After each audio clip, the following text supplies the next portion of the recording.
The table shows the distribution of marks obtained by students in an examination. We have the table there, marks in percentage, and we have the frequency. A says construct a cumulative frequency table for the distribution. B, draw the cumulative frequency curve for the distribution, while C says using the curve, find correct to one decimal place the median mark, that's I, while II says lowest mark for the distinction if 5% of the students passed with distinction. Okay, let's begin with A, of course, by drawing the cumulative frequency table. So we have our table here. Now all we need to do is calculate this column, the cumulative frequency. Now we need the class boundary, the upper class boundary specifically, to construct our algorithm, that is the cumulative frequency curve. So let's get our cumulative frequency table. Now cumulative means what? Cumulative means accumulation of these frequencies. So to get this first one, at this point you have only 7, so you have 7 there. But at this level you have 7 plus 11. Is that okay? You have 7 plus 11, and what is that? That is 18. It has accumulated that much. At this point we have 7 plus 11 plus 17, but I already have 7 plus 11 to mean 18, so all I have to do is add 18 to this. You know 8 plus 7 is 15, so that's 5 carry 1 plus the 2 that you have here, that gives you 35, right? Now all I have to do is add this to this. I don't need to add these again, but if you are using your calculator you can just keep punching. It will always be this answer plus the next number. Is that okay? And we keep adding in that manner till we get to the end. Now we are done with A. B says we should draw a cumulative frequency curve for the distribution. Now to get my frequency curve, we plot the cumulative frequency on the vertical axis, and then we plot the upper class boundary on the horizontal axis, that's the y-axis. Okay, so let's get our upper class boundary. Now class boundary means what? This is the first class, the boundary between this class and the next class, which is this one, right? Now if this is you and I'm here, what's the boundary between us? A number that is exactly in the middle. So this is 9 and this is 10. What number is exactly between 9 and 10? If you're having a hard time, just carry your calculator and then punch 9 plus 10 divided by 2. That's going to give you 19 over 2, and that is going to give you exactly 9.5. So that's 9.5. Is that okay? It's exactly halfway between this and this. The next one, do the same thing again. This class and this class is going to be, do the same thing, is going to give you 19.5. If you do the same thing, it's going to give you 29.5. So you just see that all you have to do is 0.5, 0.5, 0.5 to all these guys. Is that okay? So let's just go ahead and do that. Okay, that's that. So if you are to get the lower class boundary, for instance in a question where you need it, this will be the lower class boundary. That will be 89.5 and so on. Okay, and this will be what for this class will be 79.5. But the good thing is that we don't need this column. Okay, all we need is the upper class boundary. That is what we plot against the cumulative frequency. Is that okay? So let's go over to our graph, putting this on the vertical axis and then this on the horizontal axis. So we have our graph sheet. Now some students make the mistake of, because you have 7, 18, 35, they just put 0 here, then 7, 18, 35, 55 till the end. Please don't do that. Okay, you're not going to have a variation. All you need to do is accommodate from 0 to 200. What's the maximum value? 200. Okay, make sure that here accumulates 0 all the way to 200. So let's do that. If I do 0 here, 10, 20, 30, 40, 50, 60, 70, 80, 90, 100. See, I will not have 200. There is no enough space for 200. So what I need to do is reduce it. Okay, let me go. If I also do 0, 50, 100, 150, 200, see where my curve will stop. I've not taken up to 3/4 of my graph sheet, and that will be wrong too. So let's go to something like 0. Let's do 20, 40, 60, 80, 100, 120, 140, 160, 180, 200. You see, we've taken up to 3/4 of our graph sheet, and it has gotten us what we wanted. So this is it. So let's go over to our horizontal axis. The horizontal axis, you don't need to bother yourself. All you need to do is, once this is 0, put the next value here, which is 9.5, 19.5, and so on and so forth. You don't need to bother. But the problem is, we have, if you do that 9.5, 19.5, we won't have enough space. So let's not do that. So let me have here, let this be 9.5, let this be 19.5, 29.5, 39.5, 49.5, 59.5, 69.5, 79.5, 89.5, and 99.5. It's still more than half, so I think we can still work with that, okay, because we don't have enough space to do 2 cm to represent 1 unit on the horizontal axis. Is that okay? After all, they didn't give us that restriction in the question, so let's go ahead and fill that like that. So all we need to do now is plot our curve. When we have cumulative frequency of 7, we need to look for 7 here, and then our upper class boundary is 9.5. we already have 9.5 here, so let's look for 7. If this is, how many little tiny boxes we have? We have 1, 2, 3, 4, 5, which means this is 10, which means each of them is 2, 2, 4, 6, 8. So 7 is somewhere in the middle here. So this is 7. I hope you understand that concept. Okay, the next one is 18. Where do you look for 18? 18 is just one step from 20 for this one. How did I get that? If this is 2, 4, 6, 8, 10, 12, 14, 16, 18. Is that okay? Because each tiny box is 2. Why is it 2? I divided this value 20 by how many tiny boxes do I have to know what each tiny box is. 20 divided by 10 is 2. So this is 2, this is 4. 2, 2, 2, 2, 2, 2. Is that okay? Okay, now the next one is 35, when this is 29.5. So where should I have 35?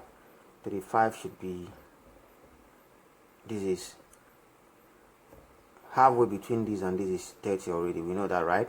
So this is going to be 32 and 34 and 36. So between here is where we have our 35, that tiny little place. Is that okay?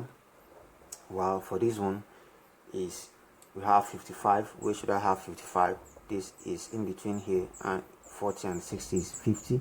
So you have 52, 54, 56. So in between here is our 55. Then 84, this 84 for this one here, 84. So this is going to be 80, 82, 84. That one is exactly on the line. The next one is 118. So this 100, this 120. So 18 is going to be one step. That's taking away 2 from 120. Gives me 118. The next one is 148. So we have 140 here, 142, 144, 146, and 148. Hope we get it right. Okay, the next one is 173. So 170 is here, right? For this one, 79.5. So 170 is halfway between 160 and 180. So I have 172 and 174. So midpoint here is my 173. The next one is 194. So I have, this is 190, right? Halfway, 192, 194. Okay, and finally we have 200 for the last one. So the next thing is to join this curve. Okay, so I'm going to join it like this. So with your free hand, you just carefully join the points. Is that okay? That's your curve. Now let's go over to C. C says, using the curve, find correct to one decimal place the median mark. How would our median mark look like? We know median is half, right? That's halfway, middle. What stays in the middle? Whatever mark stays in the middle. So now to get our median mark, we need to find the total number of people. How many people we have in the class? 200. We're going to divide 200 by 2. If this was an odd number, we would be doing n plus 1 divided by 2. But since this is an even number, we can just go ahead and do n divided by 2. That's why we are doing that here. So that becomes 100. So now all we need to do is come here, come to 100, draw a line and hit here, and this is our answer, the mark. Okay, so we've done that. 100 hits the curve, and then look at it here, is exactly on this line. So all we need to do is read this value. If this is 49.5 and this is 59.5, and then we have 1 2 3 4 5 tiny boxes between 49.5 and 59.5. All I need to do is, what is the value between 49.5 and 59.5? 10. So 10 divided by 5 is what? 2. This, each tiny little box is 2. So this 1 2 3 of them. 2 times 3 is what? 6. I'm going to add 6 to 49.5, and that gives me what? 55.5. Is that okay? So that is our CI. Let's go to CII. CII says we should find the lowest mark for distinction. What mark would be the lowest mark for distinction if 5% of the students pass with distinction? Okay, let's look at the curve. Okay, before then, let me explain something to you. Please follow me. Now, we have a class of students, and then we have people having 100%. Then we have people that have 1%, for instance. And then we are told that 5% of the students pass with distinction. Where will we have distinction? Is it from here or from here? Of course, from the top. Okay, but we don't know that mark yet. Is that okay? We don't know what that mark is going to be yet. So it could be 100 all the way to 95, could be 100 all the way to 80, could be anything, but definitely is going to come from top. Please, not from bottom. So we are told that 5% of the students got distinction. So what is 5%? We are not told what number of students got distinction. Rather, we are given the answer in percentage. So what's 5% of the total number of students? Total number of students is 200. So 5% of 200 is going to give us what? 5 times 2, which is what? 10. So only 10 students passed with distinction.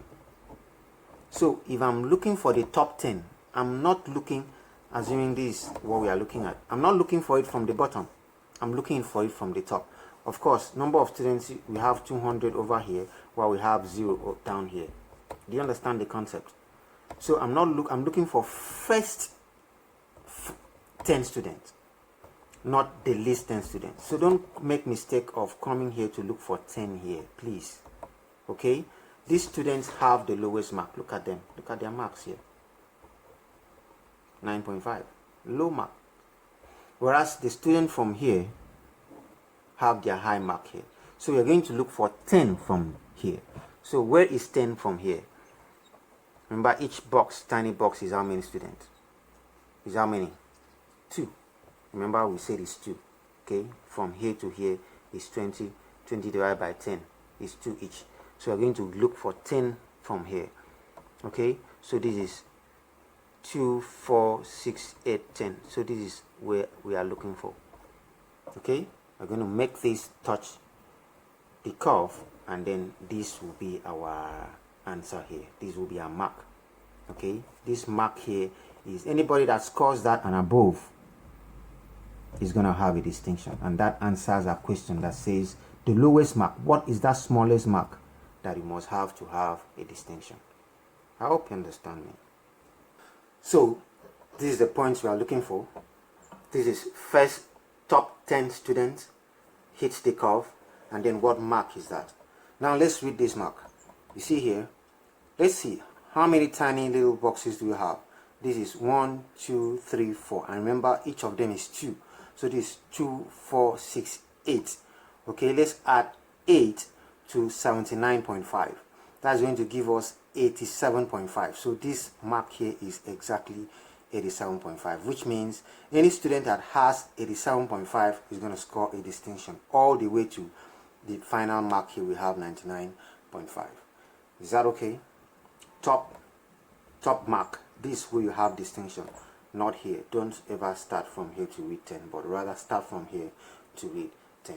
And then our answer is 87.5, and that is our CII.